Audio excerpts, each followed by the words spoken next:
if you take a look at previous cycles that we've had, right? They also like in terms of those are like I would say yearly cycles. Then we have like weekly and daily cycles. If you look at the daily cycles, they're also basically saying between December, roughly speaking, between December 9th or 19th, one give or take a week to start that area, all the way towards about January 9th, that 3 or 4 week period there.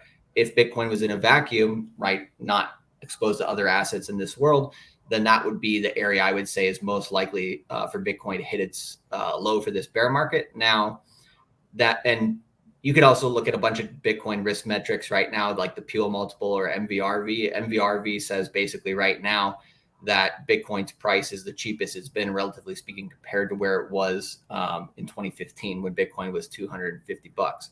So, Really? yeah. Based off And of so, where it's going,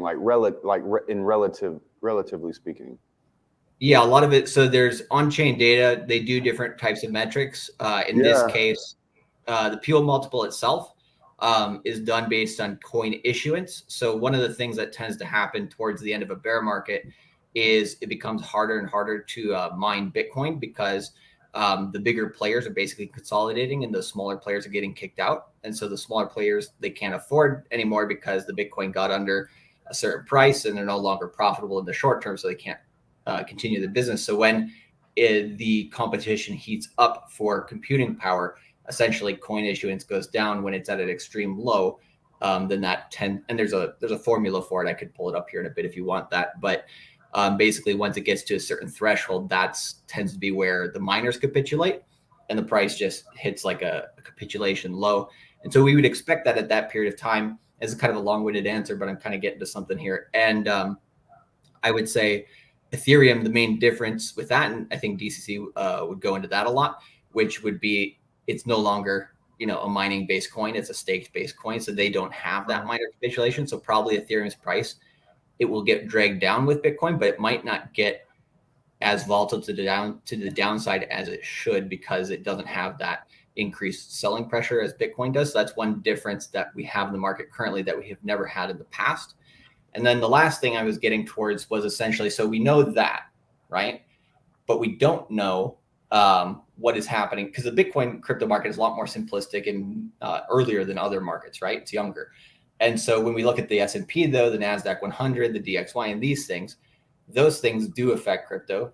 If we continue to have those assets going down, then people are going to use crypto for liquidity, and so cryptos are going to go down as well.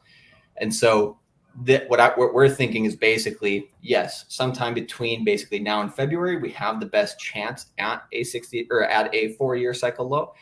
But then also, if we had like kind of a black swan event in the macro space with the S&P or like a global geopolitical event, we could have like a retest of that low sometime later in 2023. So we're kind of viewing 2023 as kind of like your year of accumulation. Like Q1 or Q1 or 2? That is just like would be total speculation. So I have no idea on where a black swan event could come up. It wouldn't be around like any kind of election, or I guess. Yeah, I think as the year progresses, it'll become more obvious like what those events could be. Like you'd have to kind of like play it out a little bit, kind of war game it. But if we are in a recession already, which pretty much we are, but the politicians just don't want to admit it. Yeah, exactly. I think we are. Yeah, exactly. And so that unless we redefine it, we could redefine a recession. Exactly right. Which no problem, right? Bad idea. Well, Miguel, you want to talk about how they're redefining the recession as in terms of inflation coming back into? Yeah, man.